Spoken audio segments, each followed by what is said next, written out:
It's the I Can't Mom Today podcast with Heather, the new mom, and Vera, the seasoned mom. I Can't Mom Today.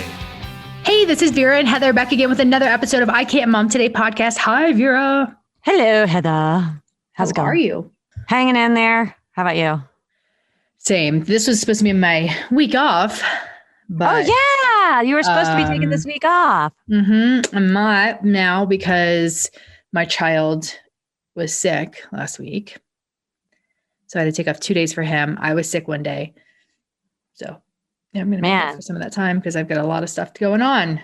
But y'all are both feeling better? Yeah. But I think I'm going to still take off tomorrow, Thursday and Friday or whatever day. I don't even know what day we're on. I'm going to take off the last part of the week. Sounds good. Yeah. So how are you? How's everything? Like, is Jerry okay with his bag and? Yeah, with Barry the bag. Yeah. I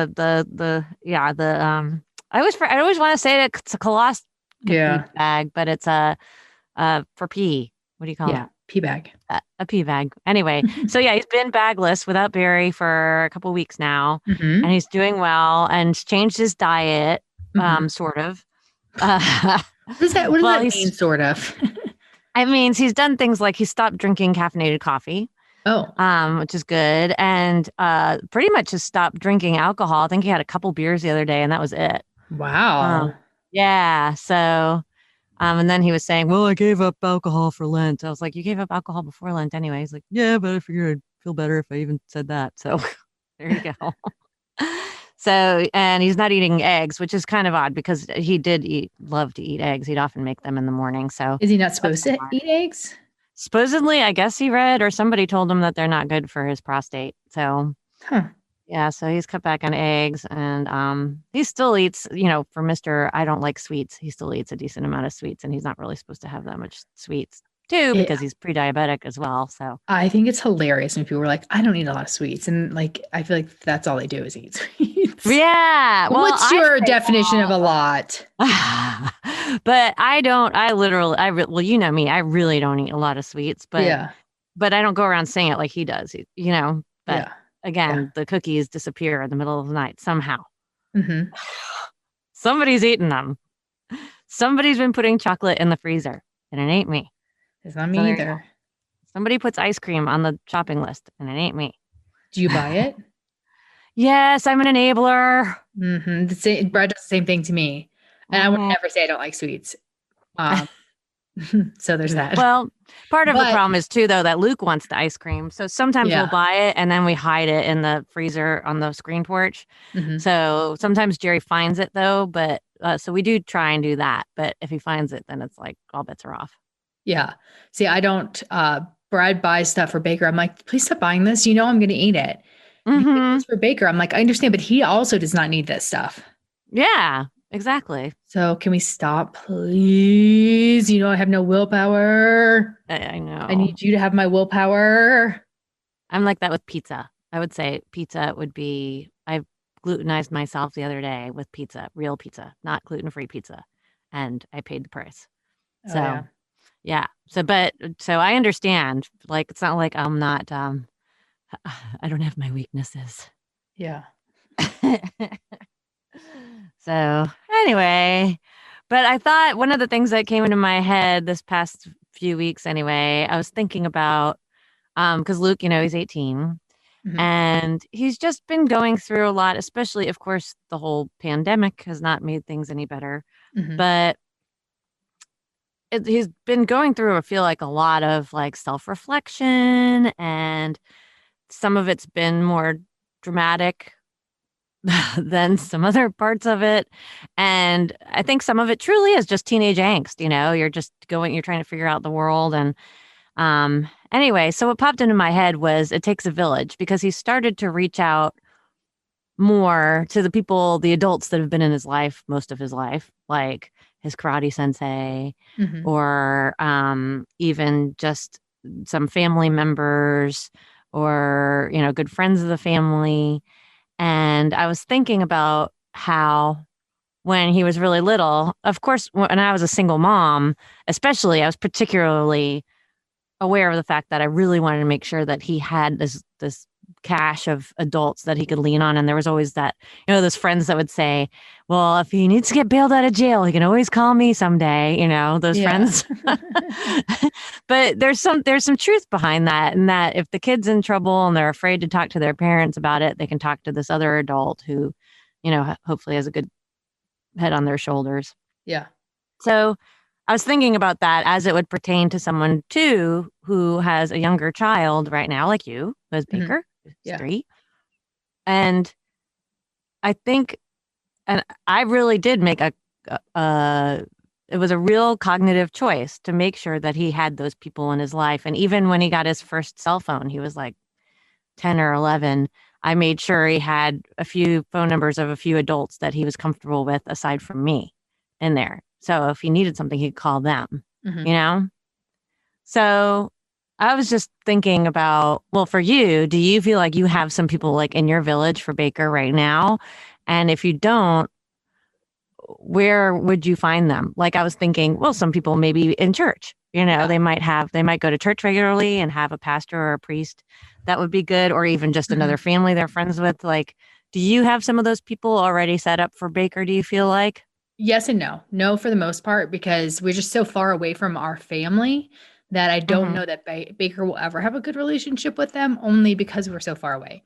And he doesn't see them often enough. I mean, I try to call them pretty frequently, and maybe he will still have that bond. But I have a friend in town that Baker refers to as Kaba, and she is a therapist. She's a therapist. And so I've known her for, 5 years or more. No, it's got more than that, like 7 or 8 years now. And so I told, I was like, hey, you if Baker needs something, I need you to be that person, like if he, and I want you to tell me if there's something that I can do that he's going through or something. So I've kind of put that in there, but it's also another thing too, is like, where am I going to be in 10 years when he's going to need something? Because right now he's 3. And not to say that he won't need something, but I feel like in about 7 years, he's really going to become, need more, more than I can provide him with. So. Yeah. Well, because a good part of it, I mean, I think when they're littler, a lot of that stuff is really tangible. Like you may need somebody to help babysit or somebody to pick them up from school if you can't pick them up from school. And and those are crucial things too. Like that's very helpful too. And then as time goes on, it maybe becomes less physical and more, just someone that they can lean on emotionally or bail them out of jail. Hopefully that's not going to happen. But Yeah, like for right now, because Brad goes out of town for work and I don't have an option. So it's not like I can say, can you maybe move that to a different week? Or like, it's not an option.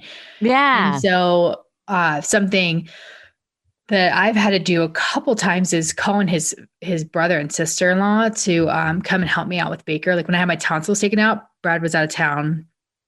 And this coming year, I have a meeting in September and Brad will be out of town and I have to be out of town for the meeting. I'm just like, so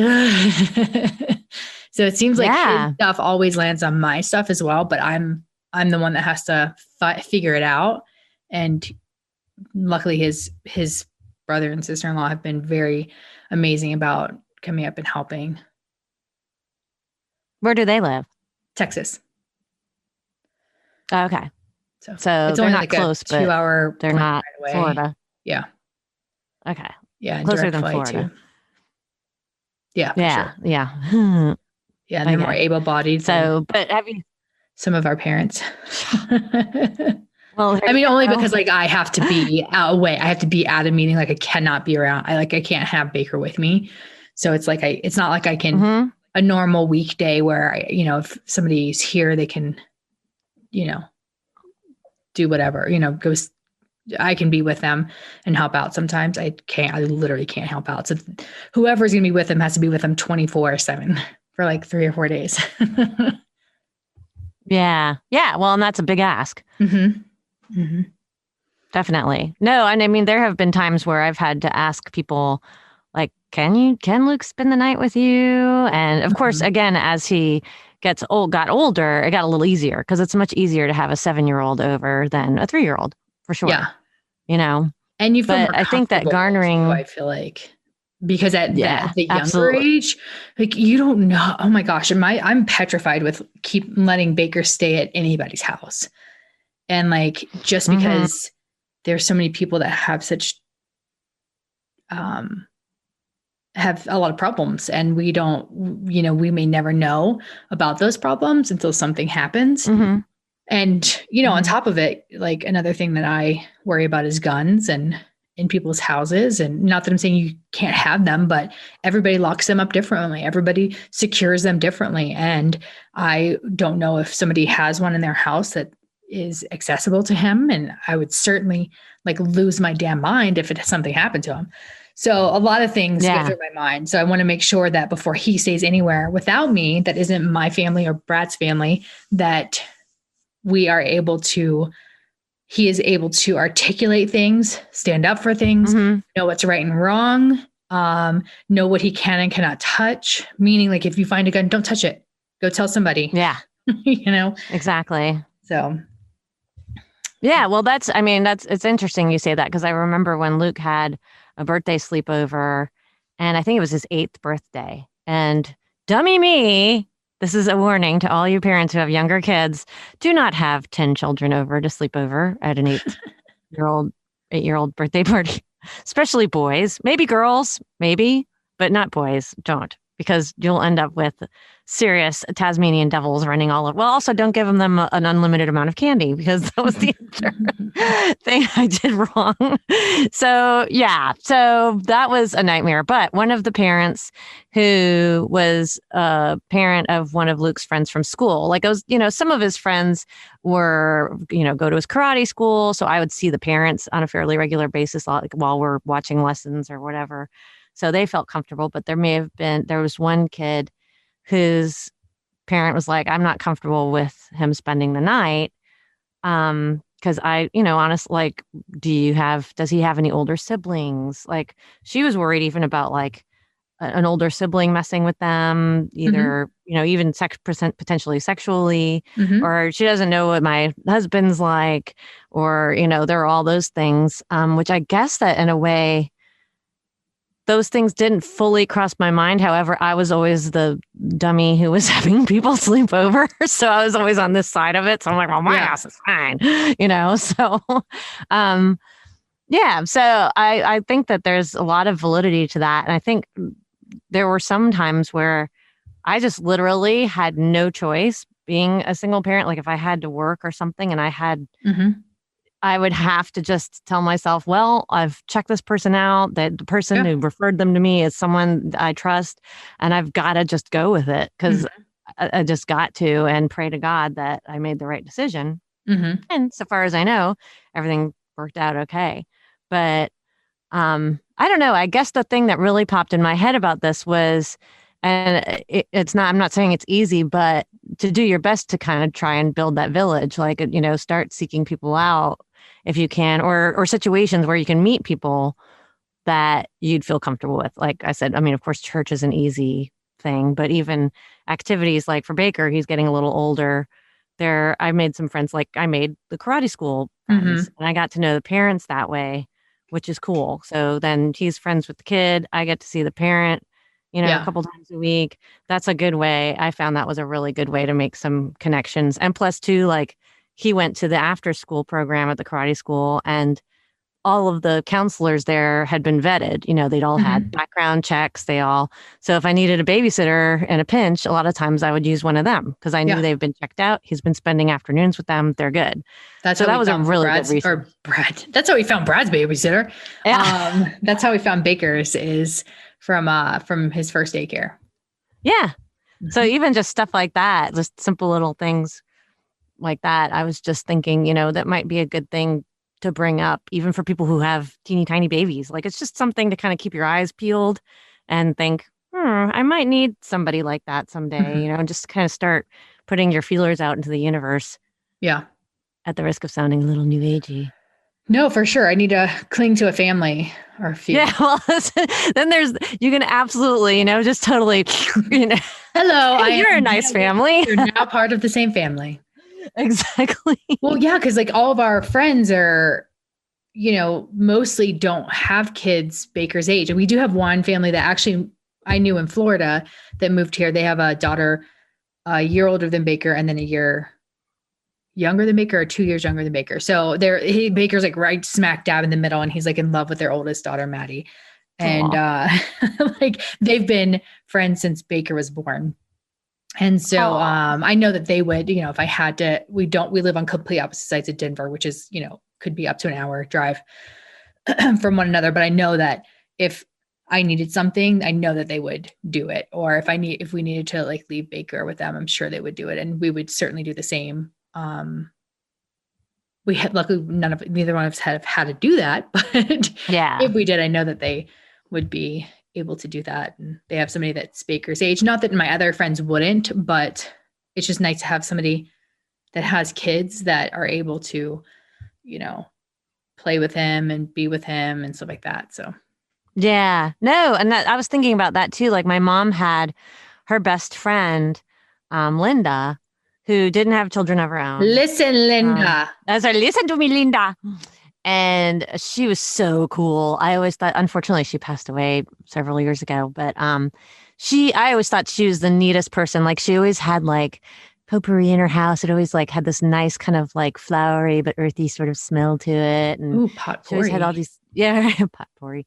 And she had like all these cool little like dolls, and she knew I love stuffed animals. So if she found one that was really interesting, I still have some of them. She would give me one. And so she sometimes, like if my mother couldn't pick me up from school, Linda would pick me up from school and I'd spend the afternoon at Linda's house, Neat. So that was really cool. And I have the best memories of Linda, obviously. Mm-hmm. She was just, there was something so magical about her, and she didn't have any children, and but she had all these toys.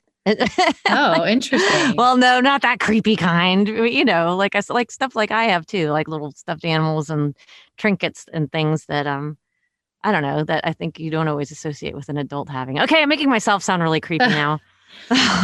My grandparents had, my dad's parents had a neighbor or neighbors that were a husband and wife, and we call them Mama Liz and Papa Liz. That's not their last name. Yeah. I'm guessing. I don't know why we called them that, but we would just go over there and like hang out, and like they were the coolest people, and they had, a dreamboat of a son who was in his 20s when we were like 10. So of course we're like, oh, he's so beautiful. Oh yeah, he's so cool. And he drove like a Firebird, and it was really cool. But but we would just go out there and sit on in their backyard on their swing and just swing. My grandparents were next door, but we would go over there, and we always wanted to go over there. Oh my gosh, we loved going over to Mama Liz and Papa Liz's house. Isn't that funny? So funny. But they trusted them, and nothing inappropriate. It's just like this older couple that had adult children. I don't know if they had grandkids at the time. I think they probably didn't. If they did, they didn't live near them. So, or maybe they did. I don't know. I was really young, but I loved them. I loved going there. Yeah. Well, that was when we first moved here. My neighbor Olin, Olin, the alligator hunter. Yeah. Who really does hunt alligators. Luke just thought he was the coolest thing. And Luke was like 5 or 6 when we moved here. And he would be like, can I go over and see what Olin's doing? Sure. And Olin's like in his 60s at the time, but Olin was always building something or catching something or, hunting something. And so he just thought Olin was the coolest thing ever. And that's what I remember looking at Jerry saying, is it bad that Luke's best friend is like 60? No, it's definitely not. I mean, I was in my 20s when you first moved in there, I think, or something. And I thought Olin was pretty cool too. So, I mean, well, there you go. He is pretty cool, man, I have to say. So, yeah, so I don't know. So that was just something I thought would be kind of interesting to touch on because, I've Luke is 18 now, and he's people that he hasn't really talked to his karate sensei in about a year. And he started reaching out to him, just realizing, I kind of need to talk to him. Just would make me feel good to talk to him. Okay. So he's gone over to the dojo and, just hung out with him, helped him with some stuff there. And he's just started reaching out to some of those people on his own because again, he's 18, and they're more than glad to hear from him. I think they find it flattering and they're happy, because they care for him. So it's just part of being an older mom. Watching your older children, I know, and everything. So, but I would love to hear if anybody has any suggestions on other places where you can find your village, just other people that can support you and your kid. And even, maybe they're around when your child is younger, but they're not around later, or vice versa. Everything kind of morphs as everybody grows and gets old. But yeah, you can email us. iCanMomTodayPodcast@gmail.com. And then, of course, we're on Twitter and Instagram and Facebook and YouTube. And we're just basically everywhere. We're everywhere. But yes, the Facebook group is the one that you want to join if you haven't already. And don't forget to rate the podcast too, please. Yes, definitely. Until next time. Bye. Bye.